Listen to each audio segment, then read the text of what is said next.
Bonjour, ceci est un enregistrement, une traduction de l'enseignement donné par Philippe sur la date du Conseil de Jérusalem dans Acte 15. La traduction est faite par Sandrine Frémont. Alors que nous essayons de trouver la date pour l'Épître aux Galates, nous avons besoin d'établir les dates de plusieurs événements qui se passent dans le livre des Actes. La raison pour laquelle il est parfois difficile de dater les livres de la Bible, c'est parce que le but des auteurs n'est pas toujours de donner une chronologie ou une date des événements comme on le souhaiterait aujourd'hui. On peut regarder aux rois et aux chroniques pour voir la difficulté qu'on a à donner des dates aux rois à cause des co-régences ou pour d'autres raisons.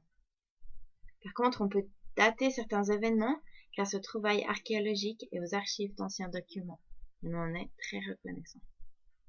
Donc, alors que nous étudions le livre des Actes, bien qu'on ne puisse pas être sûr à 100%, on peut certainement se faire une bonne idée de ce qui se passe.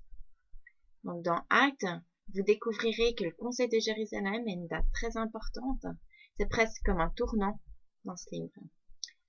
Donc, notre désir de dater les événements dans le livre des Actes, on a besoin d'indices et d'événements pour nous aider à établir la date du Conseil de Jérusalem. Bien que Luc ne donne pas de date pour cela, on sait quelque chose et la date peut être établie de deux manières. Par les événements qui se passent avant le conseil et par les événements qui se passent après le conseil. Donc je répète qu'on ne peut pas être sûr à 100%, mais en tout cas ça peut nous donner déjà une bonne idée de départ. La date, une des dates qu'on connaît est celle de la mort du roi Hérode, mentionnée dans Acte 12. Nous savons grâce aux écritures de Joséphus, et on peut dater cet événement à 44 après Jésus-Christ. C'est à ce moment-là que le roi Hérode meurt. Le deuxième événement qu'on peut dater est la famine qui se passe dans Acte 11. Cette famine se passe pendant le règne de Claude, et nous savons, grâce à Joséphus, de nouveau, qu'elle s'est passée de 44 à 48 après Jésus-Christ. Donc on peut ainsi donner une date approximative de la visite de Paul et Barnabas à Jérusalem. Et comme supposition, on peut dire que c'était environ 46 après Jésus-Christ. Si on regarde aux évidences qu'on a dans le livre des Actes, on lit que Paul et Barnabas passent du temps à Antioche, après leur visite à Jérusalem, avec une offrande pour aider les victimes de la famine là-bas, à Jérusalem. Et alors qu'on regarde au voyage missionnaire de Paul, on peut estimer qu'il a duré à peu près 18 mois. Rien qu'en lisant les endroits qu'il a visités, le temps de voyage d'un endroit à l'autre, ce qui se passe aux différents endroits, on arrive à une durée d'environ 18 mois pour le premier voyage missionnaire.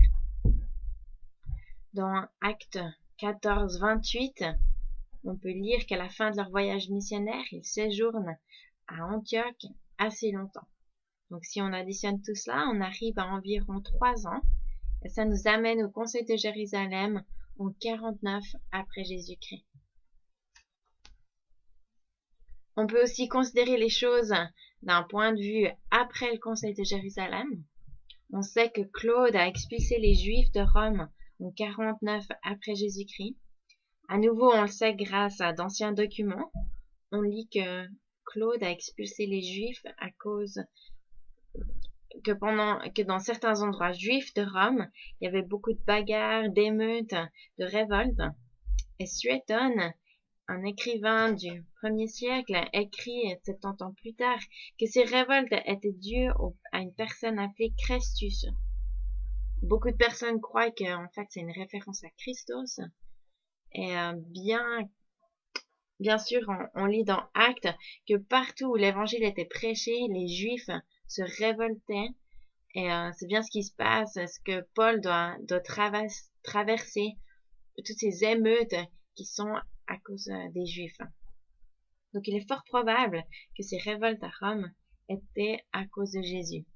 Jésus est prêché aux Juifs là-bas, et la manière que Claude a choisi de gérer cette situation est d'expulser tous les Juifs de Rome. Alors qu'on lit dans Acte 18, on voit que Priscille et Aquilin sont récemment arrivés de Rome. Lisons Acte 18:2. Il y trouva un juif du nom d'Aquila, originaire de Pont, récemment arrivé d'Italie avec sa femme Priscille, parce que Claude avait ordonné à tous juifs de s'éloigner de Rome.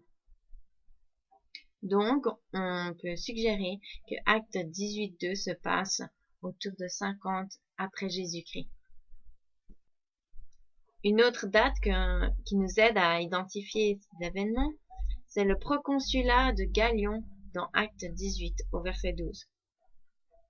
Alors que Gallion était proconsul de l'Achaïe, les Juifs se soulevèrent d'un commun accord contre Paul et le menèrent devant le tribunal. On a retrouvé une inscription avec le proconsulat de Gallion et on est capable de donner une date de 51 à 52 après Jésus-Christ. Donc une date approximative pour la fin du deuxième voyage missionnaire, en considérant le temps du voyage et cette date, on arrive à environ 52 après Jésus-Christ. Donc Actes suggère que Paul passe du temps à Antioche, après le conseil de Jérusalem. Et dans Actes 18:11, on lit que Paul passe 18 mois à Corinthe, une année et 6 mois. Et on peut supposer avec le reste du voyage que c'est aussi de 18 mois à peu près. Et donc le temps suggéré pour le voyage, ce deuxième voyage missionnaire, est d'environ 3 ans après le conseil de Jérusalem.